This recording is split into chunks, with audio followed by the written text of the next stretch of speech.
The prophets that God sends to Israel after the exile are the last three prophets in our Old Testament as far as we have it in our English canon. So Malachi, Haggai, Zechariah, and Malachi are the three that would traditionally be understood as being after the exile or called post-exilic. Sometimes we also have Joel and Obadiah placed in that category, but as I put them in the exilic category, we'll talk about these three as the post-exilic prophets. All three have significant messages. Haggai and Zechariah actually come to Zerubbabel while Zerubbabel is taking a break from building the temple. And they tell him to get on the stick, that the reason they're experiencing hardship is because God is judging them for not building the temple, which is what he had asked them to do. Malachi comes, and we don't have a specific occasion, but he comes at the end of this time period. It's one of the last books written in the Old Testament. And he is calling Israel back to covenant loyalty, and we'll talk about that momentarily.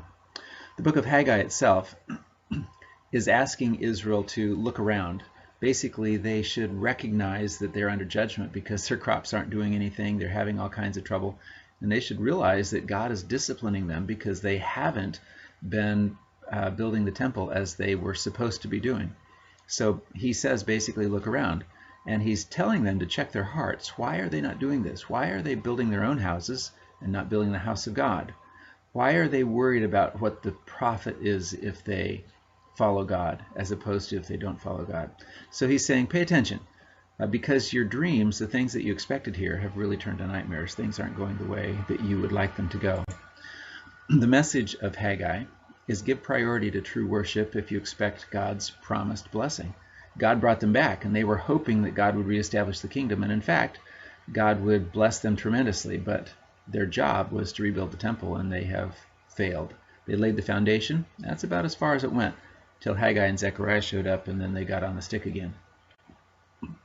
He really gives 3 or perhaps 4 messages, depending on how you put it together, but 3 main ideas that he's telling them in his short little book.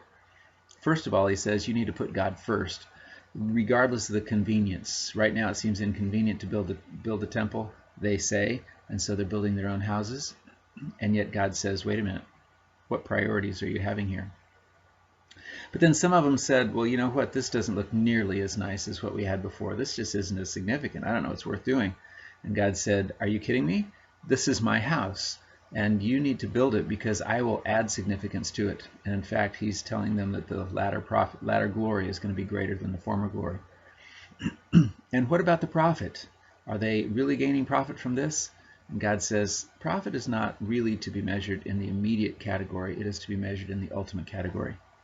So bottom line, put God first regardless of those things, convenience, significance, or immediate profit. Let God take care of the results. Trust God that it will ultimately be worth it all.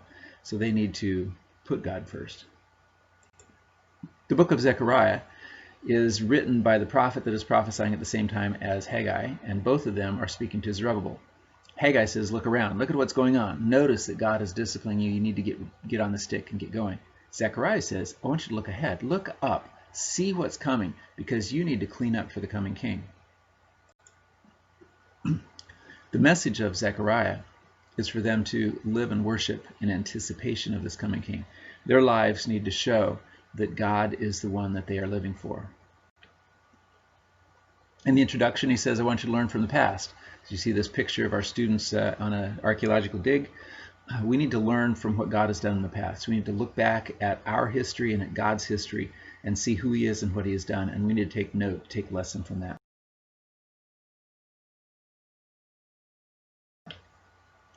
He then gives them 8 visions in which he sees God at work.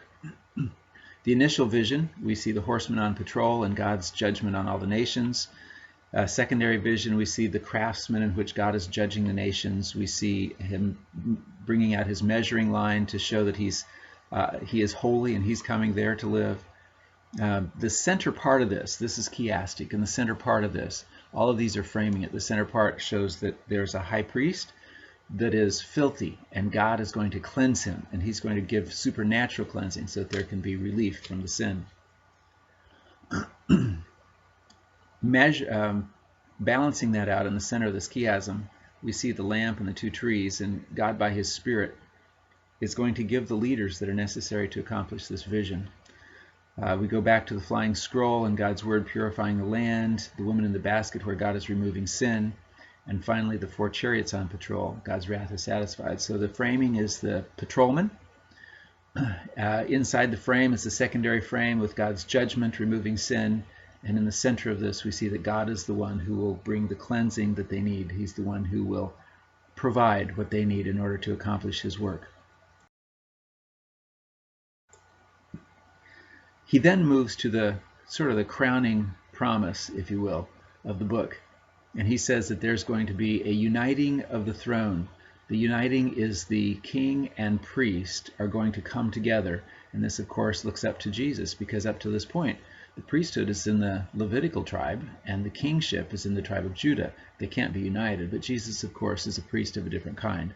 And so Zechariah is looking ahead.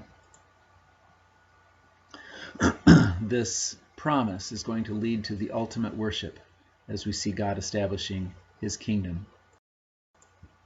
Question then, how should we live? And that's the question at least for Israel. Certainly it should be the question for us as well. For Israel, he tells them through Zechariah, you need to check your motives. Much like Haggai, you need to check out your heart. You need to live with true justice so that God will listen and he will give blessing. Because he's coming. He's coming to judge. He's coming to bring peace.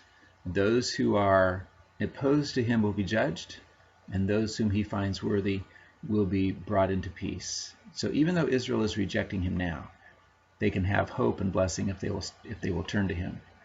In chapters 12 through 14, we see God pouring out his Spirit and purifying his people and bringing his final rule to all the earth.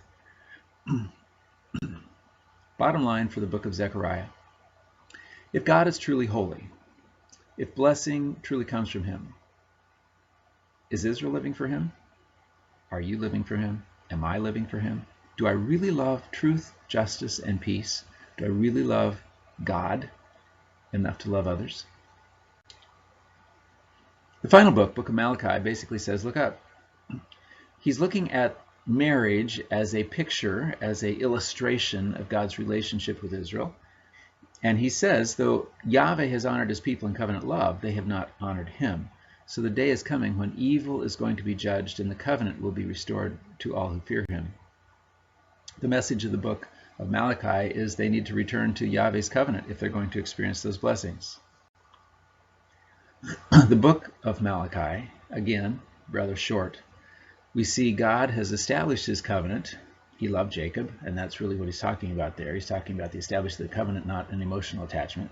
And of course, Esau he hated, meaning he doesn't have a covenant with Esau, so he can judge their people without worrying about the consequences. So Yahweh has established the covenant. Israel has broken the covenant. Yahweh is going to enforce the covenant. He's going to bring the judgment that is required in order to purify his people, but he will restore the covenant, and he will restore them to blessing ultimately. The post-exilic prophets then, these last three, Haggai, Zechariah, and Malachi, look around. Put God first and trust him for the results. Look ahead. Look at what God is doing and live in light of the coming king. Look up. Return to Yahweh's covenant for blessings.